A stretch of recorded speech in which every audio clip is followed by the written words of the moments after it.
मित्रों नमस्कार। नई विधानसभा जब से बनी है तभी से यह विवादों में है और विवादों में रहने के बहुत सारे तो कारण है कि एक तो विपक्ष बिलबिलाया हुआ है। तो सबसे पहला तो प्रोपोगंडा विपक्ष ने ही खड़ा किया है। कोई नई विधानसभा को ताबूत बोलता है और कोई कहीं श्रापित बोल रहा है, कोई जाने को तैयार नहीं है और या जो जिसके हथकंडे हो वो अपनी अपनी तरह से यहाँ पर लगा हुआ है। कोई विरोध करता है सिंगोल का, कोई विरोध कर देता है अखंड भारत के नक्शे का। तो उस तरीके से नाना प्रकार की चर्चाएं इस लोकसभा को लेकर चल रही हैं। जो संसद भवन है, इस संसद भवन की बहुत सारी विशेषताएं भी हैं और कुछ कहना नहीं चाहिए, लेकिन फिर भी जो स्थिति परिस्थिति जिस तरह से वो बना हुआ है उस स्थिति में अग्निकोण भी कटा हुआ है, नैऋत्य कोण भी कटा हुआ है और वायव्य कोण भी कटा हुआ है।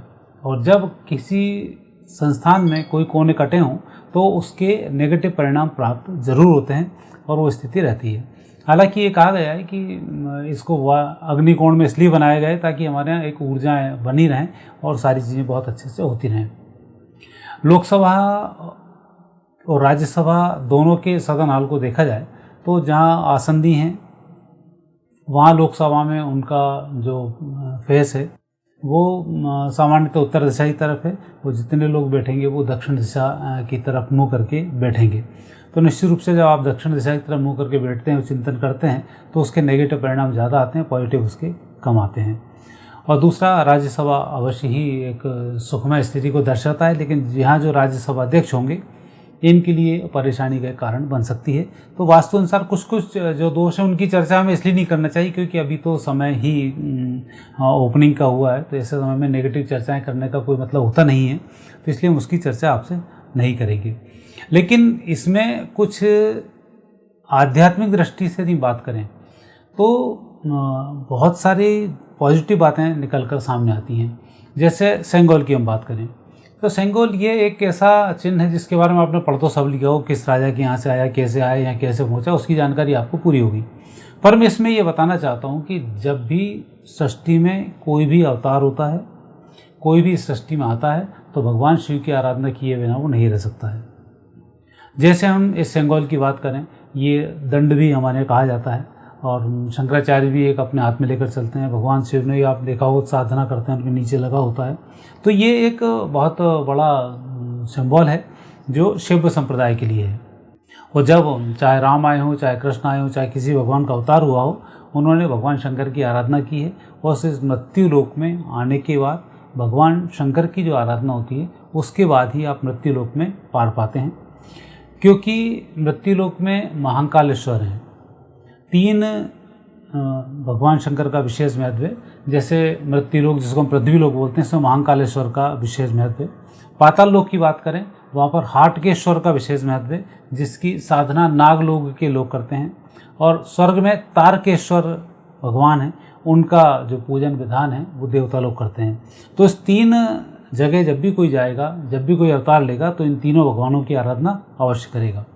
तो एक सिंबल तो ये है कि जब हम संसद भवन में पहुँचे और पहले से डिसाइड नहीं था कि यहाँ सेंगोल को लाके लगाना है, लेकिन कुछ ही समय में सारी बातें खड़ी हुई और मोदी जी के सामने बात आई। मोदी जी ने उसको, चूँकि धार्मिक आध्यात्मिक आभा के व्यक्ति हैं, तो उन्होंने तत्काल स्वीकार किया। स्वीकार तो जवाहरलाल जी ने भी किया था। इसको उठा के उन्होंने इस सिंबल को लाठी समझ के अपने संग्रहालय में उठाकर रख दिया। ये एक व्यक्ति के चिंतन, व्यक्ति की थॉट प्रोसेस और व्यक्ति के संस्कार, इन सब का वो है कि आप किस चीज़ को किस रूप में लेते हैं। जिस तरह से लोग अंडर पेंटिंग बना के देते हैं और ये लोग अपने गाय की सारों में लगा देते हैं, ऐसे उन्होंने इस सिंबल को उठाया और इकट्ठा करके रख दिया। तो आपने देखा है पूरा परिवार इकट्ठा होके आज नष्ट होने की कगार पर है, क्योंकि ये स्थिति इंद्र के टाइम भी एक बार हुई थी जब इंद्र को माला दी थी और उस समय में उस माला का अनादर जब इंद्र ने किया तो उसको इंद्रासन छोड़ना पड़ा और राक्षसों से उसको हारना पड़ा। ये स्थिति आई। तो जब हम किसी चीज़ जो मिल रही है उसका जब हम अनादर करते हैं तो उसके नेगेटिव परिणाम सामने आते हैं, और जब उसका सम्मान करते हैं तो उसके पॉजिटिव परिणाम सामने आते हैं। तो प्रथम चीज़ जो सिंगोल आया है, या इसको हम लठिया बोलें आपकी लोगों की भाषाओं में, या उनको सिंगोल बोलें, जो भगवान शंकर के लिए पूज्य है, भगवान शंकर भी उसकी आराधना करते हैं। दूसरा सिंगोल उसको यूँ बोलें कि एक हमारी धार्मिक चिन्ह है जो नई संसद में लगाया गया है। जैसे दलाई लामा जो होते हैं लामा लोग जो होते हैं अपने नए लामा का चयन ही इस बेस पे करते हैं कि इनका कहा जाता है लामा लोग ही जन्म लेते रहते हैं, वो अपनी लाठी को पहचान जाता है। तो इनके सामने सारी छड़ियाँ रखी जाती हैं और नया जो लामा आता है वो अपनी छड़ी को पहचानता है। उसके साथ साथ 5-6 वस्तुएं उसकी और होती हैं, उन सब वस्तुओं मिलाकर रखते हैं। वो लामा उन सब चीज़ों को पहचान लेता है तो समझ में आ जाता है कि ये लामा वो ही हैं और फिर इनका राज्याभिषेक कर दिया जाता है। शंकराचार्यों में भी इस लाठी का दंडी स्वामी का बड़ा महत्व होता है और उसके अनुसार फिर उनकी आराधना होती है। तो शैव संप्रदाय साधना के संप्रदाय की हम बात करें तो इस डंडे का, इस लाठी का, इस सिंबल का बड़ा विशेष महत्व होता है। ये उनके सिंबॉलिक होते हैं और ये साधारण वस्तु नहीं होती हैं। ऐसा नहीं है कि आप बुढ़ापे में ही डंडा पकड़ेंगे तभी काम आएगा। ये बड़े बड़े ऋषि मुनि सब हैं, सबके हाथ में डंडा आपने देखा होगा। ये दंड वही दंड होता है, दिखता लठिया, काम सभी प्रकार के कर लेता है, ये एक अलग बात है वो, लेकिन है वही सिंबल जो काम करता है। तो प्रथम चीज़ तो जो सिंबल यहाँ मिला है सेंगोल का, यह सेंगोल संकेत दे रहा है कि आपकी अब तरक्की सुनिश्चित है, क्योंकि जब आप पृथ्वी लोक में तरक्की करना चाहते हैं, मृत्यु लोक में तरक्की करना चाहते हैं, तो शिव की आराधना मस्ट होती है। और इसीलिए शिव की आराधना का प्रथम आपको मिला। पहला संसद भवन हम देखते हैं तो पहला संसद भवन जो है वो भी शिव मंदिर के से ही प्रेरित था। और यदि लोग मध्य प्रदेश के निवासी होंगे तो मुरैना के पास एक 64 योगिनी का मंदिर है, उस 64 योगिनी के मंदिर से पुराने वाले भवन की डिज़ाइन ली गई है। और ये दूसरा जो भवन बनाया है, ये भवन 1930 में पहले एक बार इसका नक्शा बन के सामने आया था जो इसी प्रकार का था, और उस नक्शे को हर्बल डेकर ने बनाया था। ये नक्शा जब हर्बल डेकर ने बनाया तो उसको लुटियंस ने, इसको जोन्स ने खारिज कर दिया था और लुटियन जोन्स ने ये नई लोकसभा को निर्माण किया और उस तरह से ये बनी। तो दूसरी स्थिति ये थी कि ये नक्शा वापस बन के आया है और वापस तैयार हुआ है, तो ये कोई यूं ही नहीं हो जाता, इसके पीछे कुछ आध्यात्मिक पावर्स हैं जो वर्क करती हैं। अब एक नई चीज़ का यहाँ पर फिर विरोध है।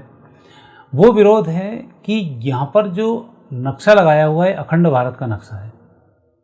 अब लोग इसमें बहराए हुए हैं, पाकिस्तान पसीने पसीने हो रहा है कि अब ये भारत हम पे अटैक करेगा। दूसरे कई देश बड़े खुश हो रहे हैं कि भारत वापस ऐसा उटपटांग काम करने वाला है।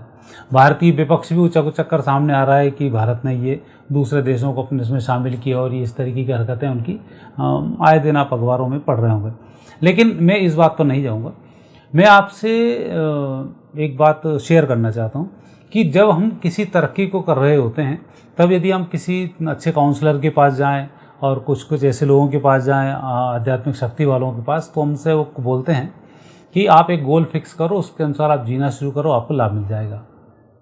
एक बुक है द सीक्रेट आप पढ़ेंगे तो उसमें भी एक यही कहा जाता है कि जब आप किसी बड़े सपने देख रहे हैं कि मुझे 1 लाख रुपए मिल जाएं, तो आप 1 लाख का एक चेक बनाएं, अपना साइन करें और आपके सामने रख दें। रोज़ आप उसको देखना शुरू करें तो कुछ दिन के बाद आपके अंदर पैसा कमाने की ललक होगी और आने वाले समय में आप 1 लाख रुपये कमा जाएंगे। तो यह संकेत है कि आपका एक टारगेट है कि उस टारगेट को आप देख रहे हैं। और यदि हम बीजेपी के लोगों की बात करें तो वो संकेत ये दे रहे हैं कि ठीक है, ये एक नक्शा लगा हुआ है और अखंड भारत का नक्शा है और हम यहाँ तक पहुँचने की कोशिश करेंगे। तो एक वो उनका भाव हो सकता है, क्योंकि जो राज्य के लोग हैं, जो राज्य चला रहे हैं, नेता हैं, ये असंतोषी होना चाहिए। संतोषी राजा और असंतोषी जनता मारी जाती है, चाणक्य का वाक्य। तो राजा को हमेशा असंतोषी होना चाहिए, विस्तार के लिए हमेशा सोचना चाहिए। लेकिन यह जो सिंबल है उस दृष्टि से भले ही कहते हैं कि हमारा एक टारगेट है, वहाँ तक प्राप्त करेंगे, लेकिन आम जनता के लिए सिंबल का बहुत बड़ा महत्व है।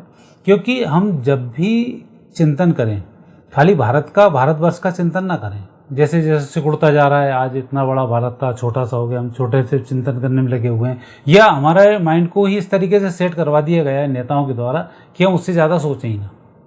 भारत की जो भूमि है, जब हम सगर राजा के टाइम पर जाते हैं, राजा सगर के 8 पुत्र थे और इस जम्बू द्वीप को 8 भागों में उन पुत्रों के लिए विभाजित किया है। तो ये जो भरतखंड है, ये भरतखंड हम उसको देखेंगे तो भरतखंड में जो नक्शे जो क्षेत्र आए हैं, उन क्षेत्रों का इसमें वर्णन होता है। साथ ही हम उस भारत की बात करें जो चाणक्य के टाइम पे था, चंद्रगुप्त के टाइम पे था, राजा अशोक के टाइम पे था, यदि उसकी बात करें तो वो भी हमें याद होना चाहिए। क्योंकि हमें हमारी संस्कृति की जानकारी होनी चाहिए, इसलिए स्थानों के नाम भी परिवर्तित किए जाते हैं। आज आपको ये पता ही नहीं है कि हस्तिनापुर कहाँ तक है, आज आपको पता ही नहीं है कि इंद्रप्रस्थ ये कहाँ तक है। जो पूरी दिल्ली है ये इंद्रप्रस्थ के आधे हिस्से में आती है, तो ये इंद्रप्रस्थ का क्षेत्र था। हस्तिनापुर का क्षेत्र एक अपना अलग। तो इन क्षेत्रों को यदि हम देखे जाएंगे, तक्षशिला कहाँ पे था, जो आज पाकिस्तान का हिस्सा बना हुआ है, तो इन सब चीज़ों को देखोगे आप, तो जानकारी जब तक आपको नहीं होगी आप वहाँ तक नहीं पहुँच पाएंगे, उतना चिंतन आप नहीं कर पाएंगे। इसलिए आपको अपने इतिहास के अनुसार पूरी जानकारी होना चाहिए, और तभी हम अपने दिमाग को विस्तृत कर पाते हैं। आज हम लाखों वर्षों से हैं और बहुत बड़ा चिंतन कर रहे हैं, और उस स्थिति तक हम पहुंच भी रहे हैं। तो हमारे टारगेट फिक्स होना चाहिए, हम क्या करना चाहते हैं फिक्स होना चाहिए। तो उस सिस्टम को यदि हम इस नई संसद भवन से देखते हैं और भारत के इस नक्शे को वहाँ पर देखते हैं, तो आप इस नक्शे को उस दृष्टि से देखेंगे तो आप इसको सही पाएंगे कि ऐसा होना चाहिए। राजनेता इसको टारगेट मान सकते हैं कि हमारा टारगेट यहाँ से लेकर वहाँ तक है। आम जनता उसको ये मान सकती है कि हमारा अखंड भारत था और यहाँ तक हमारा भारत था, और ये हमारे भारत का कभी गौरव रहा है, और उस गौरव का हम हिस्सा हैं, और उसी गौरव के हम वंश हैं, और हमें वही गौरव प्राप्त करना है। तो आपको उस गौरव को प्राप्त करने के लिए टारगेट मिल जाता है। जनता का टारगेट है उस गौरव को प्राप्त करना, नेताओं का टारगेट है उस गौरव तक जनता को पहुँचाना, वहाँ चीज़ें पहुँचे, चाहे आप कैसे भी पहुँचे, क्या स्थिति आपकी बनाए, ये आपके अंदर होना चाहिए, और हमें पुरानी जानकारी पूरी मिलना चाहिए। तो जो सिंबलों की चर्चा है वहाँ फिर ये चर्चाएं भी हैं कि ये इस तरीके से नेगेटिव चल रहा है, तो वहाँ पर जो नक्शा लगाया गया है आम जनता के लिए बहुत अच्छा है। और चूँकि एक विपक्ष बिका हुआ कह सकते हैं, या पूर्वाग्रह से ग्रसित विपक्ष कह सकते हैं, और यह विपक्ष को विपक्ष में बैठना ही नहीं आता, इतने सालों तक मलाई भोगी, उनको ये पता ही नहीं है कि विपक्ष को कैसे चलाया जाता है।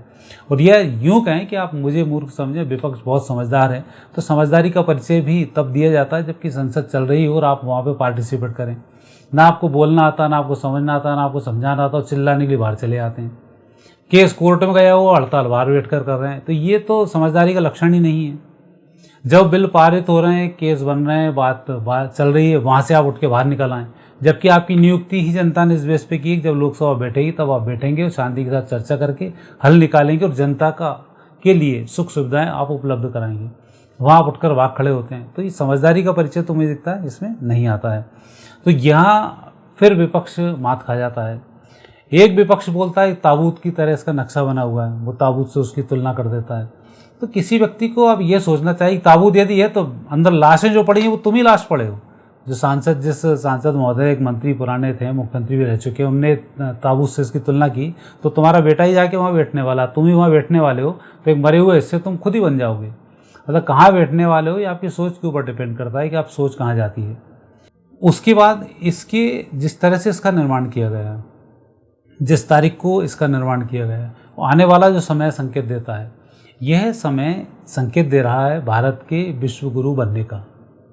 यदि हम कुछ प्राचीन ग्रंथों को लें, उस ग्रंथों के अनुसार भी भारत 2024 का कुछ नया करने वाला है। 2024 में से ऐसे ऐसे भूकंप आएंगे कि कई देश तो न्यूयॉर्क के जैसे देश तो गड्ढे में घुस जाएंगे। न्यूयॉर्क की उम्र बहुत ज़्यादा नहीं है, यदि आप मकान लेने का सोच रहे हो तो गलती मत करना, क्योंकि वो बहुत जल्दी गड्ढे में घुसने वाला है। और कुछ रिपोर्टें भी इस तरीके की हैं, वहाँ बिल्डिंगों का वजन इतना हुआ है कि नीचे की प्लेट दसकने वाली है। और धर्मग्रंथ में तो लिखा ही हुआ है कि ऐसे जो बड़े बड़े सीमेंट कंक्रीट के जंगल हैं ये सब अंदर घुसने वाले हैं। तो एक स्थिति तो वो होने वाली है। दूसरा, यदि हम 2024 की घटना को लें और 2025 की यदि हम बात करें, जब शनि मीन राशि में प्रवेश करेंगे, तो 2025 के बाद तो दुनिया में जो चेंज होंगे वो आप कभी सोच भी नहीं सकते हैं। और उसके लिए मैं आपको बहुत दिन से बता रहा हूँ, और उस पर एक वीडियो भी मैं बहुत जल्दी देने वाला हूँ। तो इस वीडियो को बनाने का मेरा एक मकसद है कि जो संसद भवन बना है, जिसमें सेंगोल स्थापित किया है, ये हमारी राष्ट्रीय एक प्रतीक बनेगा। और जो भारत अखंड भारत का नक्शा बनाया हुआ है, जो भारत खंड है, ये भारत खंड वापस नए भगवान इसको जागृत करेंगे और हम यहाँ तक पहुँचेंगे। ये संकेत जानबूझकर बनाया हो, अनायासी बना हो, किसी को चिढ़ाने के लिए बनाया हो, कारण कुछ भी रहा हो, लेकिन संकेत साफ है कि अब हमारी जो यात्रा है वहाँ तक जाने वाली है। और तीसरी स्थिति, जिस तरह से लोग इस संसद भवन का विरोध करते हैं, तो मानकर चलें कि यदि आपको कोई चीज़ पसंद नहीं है और आप उसका विरोध करते हैं तो ऊपर वाला आपको देता भी नहीं है। जैसा कि एक राजकुमार ने कहा था कि अनायासी में संसद में बैठा हुआ हूँ और मुझे पसंद नहीं, तो 4 दिन बाद कोर्ट का फैसला आ गया और खुद ही बाहर हो गए। तो ये स्थिति वहाँ पर बन गई। नेहरू ने भी कहा था कि मैं एक्सीडेंटल हिंदू हूँ, तो आज आपकी वैल्यू हिंदुओं में नहीं रही, आज आप जीरो हो चुके हो। एक्सीडेंटल थे तो एक्सीडेंटल ही बन के रह गए। और आने वाली पीढ़ियों को मंदिरों में जा के बताना पड़ रहा है कि हम कभी हिंदू थे, या हम इस धर्म को स्वीकार करते हैं। तो जो आप सोचते हो वो आप बन जाते हो। ये मैंने आपको उदाहरण दिए। और ये जो नए पुराने संसद भवन है, लुटियन जॉन्स, हर्बलडेकर, जेकब और साथ ही विमल पटेल और टाटा, जिनका एक बड़ा इसमें योगदान रहा है, तो वहाँ से लेकर यहाँ तक की ये एक नई यात्रा है। और ये यात्रा भारत का गौरवशाली इतिहास लिखने जा रही है, जिसमें आप और हम सभी शामिल होने वाले हैं। और 2024 का जो लोकसभा चुनाव होगा, निश्चित रूप से कोई कुछ कहे ना कहे, मोदी ही इसको वापस संबोधित करेंगे। और यह संसद भवन उन्हीं के ही वचन मंत्रों से वापस गूंजेगा और उन्हीं के नेतृत्व में हम आगे की यात्रा 5 साल की पूरी करने वाले हैं, और उसमें भगवत सत्ता भी हमारे साथ होगी। मित्रों, ये प्रोग्राम आपको कैसा लगा, आप कमेंट्स बॉक्स में कमेंट्स अवश्य करें। आगे आप क्या जानना चाहते हैं, इसकी जानकारी भी उपलब्ध कराएं। फिर नए विषय के साथ आपसे मुलाकात होगी। आज्ञा दीजिए, नमस्कार।